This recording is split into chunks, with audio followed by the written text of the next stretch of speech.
जनपद मिर्जापुर के कछवा बाजार में इस समय घमाघमी लगी हुई है। चुनावी मसला एकदम झगाझोर चल रहा है गुरु। और बता दें, आज परफेक्ट मिशन के न्यूज रूम में पूर्व में रही अध्यक्ष सबीला बेगम के पति यहां मौजूद हैं और आज वो नहीं है इस धरती पर उनका चर्चा आज भी जनमानस में मानो वो आज भी जीवित हैं। एक वही अध्यक्ष ऐसा हैं जिनकी चर्चा बराबर नगर में होती रहती है, काम को लेके, तमाम ऐसे विवाद को लेके, तमाम ऐसे अफवाह को लेके बराबर चर्चा में सबीला बेगम और निजाम राइन बराबर रहते हैं।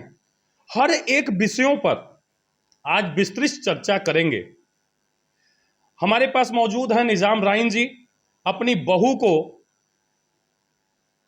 चुनाव लड़ाए हैं और इनसे जानेंगे कि क्या योजना है और बहू आपकी अध्यक्षी करेगी या फिर उस कुर्सी पे आप बैठेंगे। तमाम सवालों को घेरे में इनको मैं घेर चुका हूं और सीधा जवाब जनता तक और जनता की आवाज नेता तक। ये परफेक्ट मिशन का जो मुहिम चल रहा है उसमें आप लोगों को आज सुनने को मिलेगा निजाम राइन जी को। बहुत बहुत धन्यवाद आपको। इस न्यूज रूम में परफेक्ट मिशन आपका स्वागत करता है। नेताजी, जिस प्रकार से 2012 से 2017 तक आज कछवा में चर्चा का विषय बना हुआ है कि जो आपके कार्यकाल में, जो आपके पत्नी के कार्यकाल में कार्य हुए हैं वैसा कार्य नहीं हुआ है। क्या क्या ऐसा कार्य आप करने का काम किए हैं, पहले इस पे चर्चा करते हैं, फिर आगे की योजना क्या है आपकी उस पे चर्चा करेंगे। सबसे पहले तो मैं अपने कछवा नगर पंचायत के जनता का अभिनंदन करता हूं और सादर प्रणाम करता हूं। सन 2012 से 2017 तक मेरी पत्नी सबीला बेगम जो है चेयरमैन थी। मेरा और मेरी पत्नी का एक जुनून था कि मैं कछवा नगर पंचायत के लिए ऐसा विकास करूं कि लोग याद करें। हमारे बजट नहीं आता था, उसके पहले ही मैं टेंडर का काम कर लेता था। उसमें उस वक्त हमारे कार्यकाल में एसडीएम स्तर के जो है अधिकारी थे, प्रभारी थे यहाँ के। वो लोग कहते थे कि अरे कैसे कराएंगे। हम कहा कि ऐसा कि सरकार पैसा दे रही है और देगी, आप कराइए, किसी का पैसा रुकेगा नहीं। एक जुनून था काम कराने का क्योंकि आज तक कभी ऐसा काम हुआ नहीं था। जैसे सड़क था, नाली था, साफ सफाई था, सोलर लाइट था, ये सब हमारी एक प्लानिंग थी। हमने इसको निभाया, बढ़ चढ़ के हिस्सा लिया विकास में। और जनता का जो काम था, जनता के लिए जो करना चाहिए हमको, विधवा वृद्धा पेंशन, ये सब मैं अपने स्तर से अपने खुद देखता था। मैं ऑफिस में बैठ के इन लोगों का काम खुद अपने हाथ में लिया था, देखता था। जाते जाते हमने 830 प्रधानमंत्री आवास योजना का फॉर्म अपने हाथ भरा था, जो कि हमारे कार्यकाल के बाद तत्काल आया था। जो काम हो रहा है हुआ था। हमने ऐसा काम किया था जनहित के लिए। मैं नहीं चाहता था कि कोई ऐसा काम हम करें कि जिससे जनता को नुकसान पहुँचे या कोई ठेस पहुँचे। इसीलिए जनता आज सबीला बेगम को याद कर रही है कि नहीं, उनके कार्यकाल में कार्य हुआ था। इसीलिए जनता इनको याद कर रही है। और मैं जानने का प्रयास करूंगा कि तमाम ऐसे अफवाहें या सही बातें लोगों के द्वारा कही जाती है, तमाम विवाद आपके ऊपर आते हैं कि आप हिंदू मुस्लिम को हमेशा से बांटने का काम किए हैं, इसमें कितनी सत्यता है? मैं सबसे पहले तो अगर कोई ऐसी बात हुई हो, आपके दिल को ठेस पहुंचा, तो मैं क्षमा चाहता हूं। आज तक रिकॉर्ड है मेरा, कोई नहीं कह सकता कि निजाम राइन ने पर्सनल किसी से झगड़ा किया हो। ऐसी बात नहीं। हमारे खिलाफ ये षड्यंत्र रचा जाता है, खाली कि थोड़ा सा हम अपने मुस्लिम भाई में लोग सम्मान देते हैं, मानते हैं, थोड़ा हर चीज़ में बढ़ चढ़ के हिस्सा लेते हैं, लेकिन झगड़ा हमारे हाथ से किसी के साथ नहीं हुआ। एक बार झगड़ा हुआ कुछ देनी लेने के लेकर मेरे भाई से हुआ था, जिसमें ये हुआ कि कुछ किडनैपर लोग आए हैं, आपके भाई को किडनैप कर ले जाए। उसी में मैं उसको पकड़ के थाने तक ले गया था, थाने में सारी बात हुई थी। हमारा पर्सनल झगड़ा आज तक किसी का नहीं हुआ है। आज तक कोई भी कह दे, या व्यापारी कह दें, या कोई हमारे आम बात भाई कह दें, या आम बिरादरी के लोग कह दें कि नहीं आपने आके फलाने को गाली दिया, आज तक कोई नहीं कह सकता। ये मेरा गारंटी है, मेरा पर्सनल कोई झगड़ा नहीं है। लेकिन अभी कुछ दिन पहले थोड़ा सा वो विषय मैं देखा भी था, और थाना अध्यक्ष महोदय जो उस वीडियो पे टिप्पणी किए, तुरंत उस वीडियो को डिलीट भी किए। एक पार्टी के प्रत्याशी पति तुरंत उसको डिलीट भी करने का काम किए। उसमें तो प्रत्यक्ष रूप से आप गाली देते लोगों को नजर आए, तो इसमें कितनी सत्यता है? मैंने किसी को गाली नहीं दिया था। उसमें बीजेपी की विधायिका एक मुलजिम को, जो कि दंगा कराया था, मारा था मेरे भाई को, अधमरा समझ के छोड़ दिया था, उसको लेकर थाने में वो पहुंची थी। थाने में बहुत सहूलियत से बात होती रही थी, कप्तान साहब भी मौजूद थे। वो थाने में लेके पहुंची। पब्लिक जो है, पब्लिक की भीड़ लगी थी, भीड़ में हमारे विरोधी भी थे। उन्होंने, हमने कुछ हमारे तरफ से कुछ लोग मांग करने के लिए कि भाई मुलजिम आए हैं तो उसको गिरफ्तार किया जाए, जी। लेकिन नहीं किए। तो उसमें कुछ लोग नारेबाजी किए, जी। तो उसमें कुछ विरोधी पार्टी के लोग दंगा कराने के चक्कर में उन्होंने थोड़ा बहुत चेके उके का हरकत किया, जिससे कि प्रशासन गुस्से में आ गई, जिससे वहाँ लाठीचार्ज हुई। हमारे तरफ से न तो कोई गाली गलौज हुआ, न तो कुछ हुआ। मैं आज भी कानून का सम्मान करता हूँ। कोई ऐसो कोई दरोगा नहीं कह सकता कि हमारे हाथ से कोई अपराध हुआ है, कोई क्राइम हुआ है। मैं उनके सम्मान देता हूँ, और मैं अपने परिवार को भी हमेशा समझाता हूँ कि कभी किसी से टकरार न करें। अच्छा, नेताजी से मैं जानने का प्रयास करूंगा कि किसी भी व्यक्तिगत लड़ाई को क्या सांप्रदायिक रूप से लेना चाहिए, चाहे किसी भी पक्ष के हों या किसी भी बिरादरी के हों।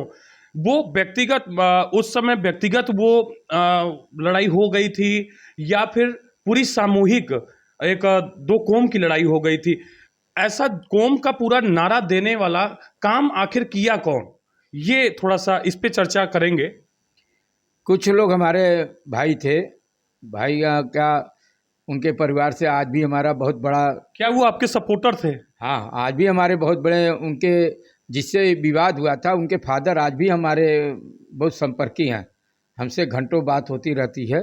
तो जो आपके सपोर्टर थे, कहीं ऐसा तो नहीं कि उनके वजह से आपके ऊपर ब्लेम लग रहा है कि आप पूरे संप्रदाय को लेके कूदने का काम किए अपने व्यक्तिगत लड़ाई में? ऐसी कोई बात नहीं है। कोई आज तक बता दे कि मैंने कोई मुसलमान को इकट्ठा करके कभी दंगे के में निकला हो, या मार्केट में कभी विवाद किया हो। 30 त्यौहार पर हमने शांति से काम कराया हो। हमारा ये रिकॉर्ड है। एक बार मैटर फंसा था कि एक बार मुहर्रम पड़ गया था, और उसी दिन भरत मिलाप पड़ गया था। हम तो थाने में ये पंचायत हुई थी कि आखिर ये मैटर कैसे हल होगा। हम कहा सर कोई बड़ी बात नहीं है, ये ऐसा है कि आप या तो आप पहले उठा लीजिए, या तो हम पहले उठा लें। तो यही तय हुआ कि आप जो है क्रॉस करके निकल जाए। हमका भरत मिला 2 बजे 3 बजे के बाद निकलता है, हम लोग 10 बजे अपना ताजिया निकाल लेंगे। उसके बाद जो समय बचे आप लोग निकाल लीजिए। तो हमने यही किया, पूरा अपना मेजॉरिटी लेके 10 बजे निकल गए, 12-1 बजे तक आ गए। 2 बजे के बाद भरत मिलाप का जुलूस निकला, जिसमें पूरे प्रशासन को हमने सम्मानित किया कि उन्होंने कंट्रोल करके काम किया। और कोई भी मुसलमान या कोई भी, हम भी मुसलमान मिलके पूरे प्रशासन का, हमारे मार्केट के जो है जगदीश भाई थे, ये सब थे, सबको हमने भरत मिलाप में माला पहना, सबका सम्मान किया अपने चौक के पास। ऐसा कोई बात नहीं है। यहाँ गंगा जमुनी की तहजीब रहती है, हमेशा एकता, हिंदू मुसलमान की एकता रहती है। कभी कोई झगड़ा विवाद नहीं हुआ।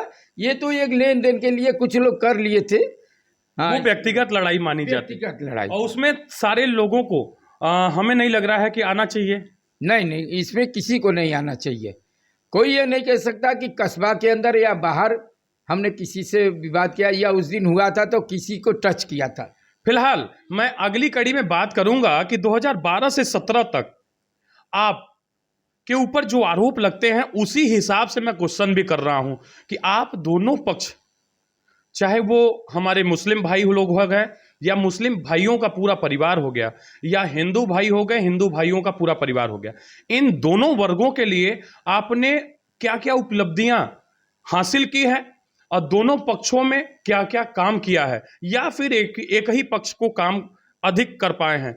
सबका साथ सबका विकास के नारा 2014 से चल रहा है। 2012 से ये कार्यकाल अपना नगर पंचायत का पकड़े 2017 तक। तो उस दिशा में उस समय ये कितना काम हिंदू भाइयों के लिए किए हैं और मुसलमान भाइयों के लिए किए हैं, ये मैं जानने का काम करूंगा। सबसे पहले मैं तो नाली खड़ंजे का काम तो किया है ना। 12 वार्ड में जितना हमने सड़क बनवा दिया, आज तक कभी सड़क बना नहीं था। पहला सड़क मैंने जो पांडेपुर में हरजन बस्ती से 10 लाख का सड़क का नींव डाला था। वहीं से समझ लीजिए इतना सड़क हमने बनवा कि गिनती करना मुश्किल हो जाएगा। मैंने सिलापट नहीं लगवाया था, नहीं सिलापट आज लग गया होता तो कम से कम हजारों सिलापट लगता।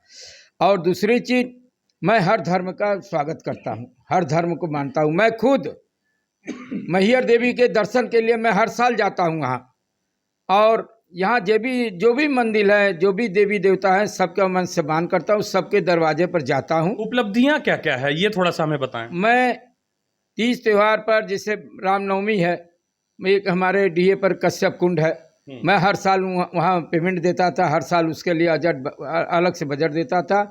और वहाँ लाइट है, सफाई है, चूना है, सब चीज़ की व्यवस्था करता। अच्छा, इसको पेमेंट देना कहा जाए या फिर उसको सहयोग कहा जाए, ये शब्द कुछ मतलब रूठे वो नहीं लगते हैं कि पेमेंट मैंने किया, ये कहाँ तक सत्य है? सहयोग तो वो अलग से होता है, लेकिन जो भी काम हुआ है वो सरकारी फंड से हुआ है। अच्छा, वो सरकारी फंड से हुआ है, हाँ, तब तो वो कहा जाएगा कि फंड से ही पेमेंट दिया गया, एकदम राइट। तो और क्या उपलब्धियां? मैं अगर कहीं धार्मिक स्थल पर कोई ज़रूरत पड़ता है कि भैया ये चीज़ चाहिए, अगर प्रशासन से नहीं होता तो मैं अपने जेब से कर देता था, ये सहयोग तो करता था। और जैसे कि मैं शुद्धक होता है हिंदू भाई में, तो शुद्धक के दिन मैं हमेशा टैंकर फ्री रखता था, तेरही पर भी फ्री रखता था। और मैं एक बार हमारे वरिष्ठ सम्मानित चेयरमैन पूर्व, उनकी पत्नी का डेथ हो गया था, वहाँ 10वीं पोखरा पर जो है उनका शुद्धक था। एक बार मैं सफाई देखता था, सफाई देखते हुए चला गया, तो वहाँ देखे कि मैं चेयरमैन साहब के परिवार के महिलाएं थी जो खुले में नहा रही थी। हमको बड़ा खराब लगा। मैं आया और ईओ साहब से मिलके मैंने एक उसको बजट बनाया, और वहाँ कि एक औरतों को नहाने के लिए एक रूम होना चाहिए, और एक हैंडपम्प और समरसेबल होना चाहिए। मैंने उसका व्यवस्था करा। हनुमान जी मंदिर का और खप्पड़ बाबा मंदिर का मैंने सुंदरीकरण का कार्य किया, जो आज लोग जाते हैं देखते हैं। हाँ, मौजूद है वो चीज़, मैंने उसका भी किया। जहाँ भी धर्म की बात होती है, अभी देखिए वहाँ पांडेपुर में एक मंदिर है, उसकी सुंदरीकरण की बात हमसे कहने लगे, हम कहा इसी का नंबर है, सुंदरीकरण कराएंगे। एक बार मैं पांडेपुर में ऐसे टहलते हुए पहुँच गया तो देखे लोग पर्सनल हैंडपम्प लगा रहे थे, तो मैंने कहा आप पैसा क्यों खर्च कर रहे हैं, आप पैसा मत खर्चीजिए। 2 घंटे के अंदर मैंने वहाँ हैंडपम्प के लगवाने का कार्य किया है। शीतला माई का मंदिर है, मैं खुद वहाँ का देख रेख में काम किया हूँ। और मैं सब धर्म को मानता हूँ, चाहे कोई जैसे क्रिश्चियन में ले लीजिए, सड़क हमने बनवाया, वो क्या कहते हैं, उनके जो धार्मिक स्थल है उसके चारों तरफ हमने इंटरलॉकिंग का लगवाया था काम। साफ सफाई कराते थे, पहला पूरा व्यवस्था हम देते थे।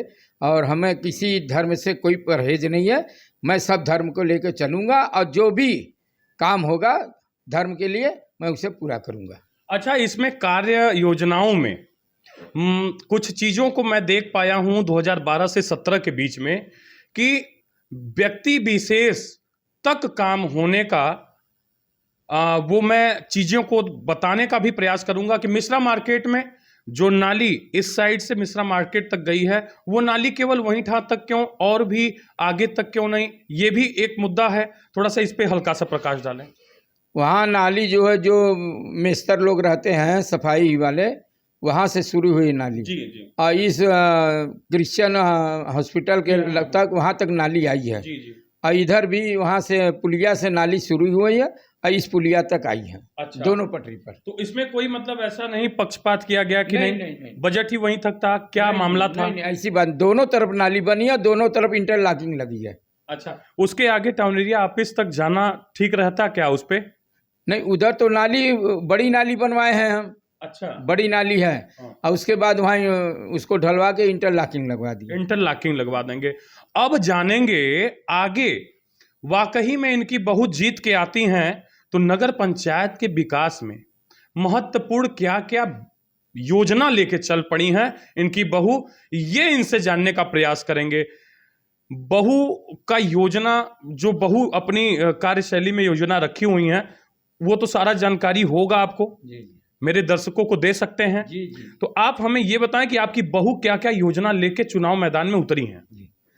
सबसे पहले तो इस नगर के विकास के लिए, इसके सुंदरीकरण बनाने के लिए मैं तालाब जिसे जो पड़ी है कुछ, उसकी सुंदरीकरण कराऊंगा। जी। और मैं बच्चों को पढ़ने के लिए एक लाइब्रेरी का व्यवस्था कराऊंगा और कुछ बच्चों को खेलने कूदने के व्यवस्था भी कराऊंगा। जी। और सबसे पहले तो मेरा ये सिद्धांत है, ख्वाब है, अगली बार भी था जो नहीं हम कर पाए, जी। इस बार करेंगे। अपने नगर पंचायत सीमा के सामने गंगा घाट का विकास और एक सौदागिरी का काम करेंगे इसको हम। 100 गृह, हाँ, मतलब जहाँ पे अंतिम संस्कार किए जाते हैं वहाँ का सुंदरीकरण, वहाँ का जी बढ़िया से बढ़िया व्यवस्था, जी जी जी ये मतलब। जी जी। और क्या योजना है? और क्या है, जो नाली सड़क जो है रद्दी हो चुकी है उसकी व्यवस्था कराएंगे सब। और इस नगर के सुंदरीकरण के लिए जो भी काम होगा करेंगे। और सोलर लाइट जो एकदम बंद हो चुका है उसको हम फिर से चालू कराएंगे। आप सुन रहे थे निजाम राइन जी को, जिनकी बहू सपा प्रत्याशी अभी चुनाव लड़ रही हैं आदर्श नगर पंचायत कछुआ में, और तमाम मुद्दों पर जो कि कई अफवाहें थीं, कई ऐसे जो है योजना थे और पूर्व में किए गए काम और आगे इनकी योजना, सारे चीज़ों को बेखूबी ढंग से परफेक्ट मिशन छूने का काम किया है।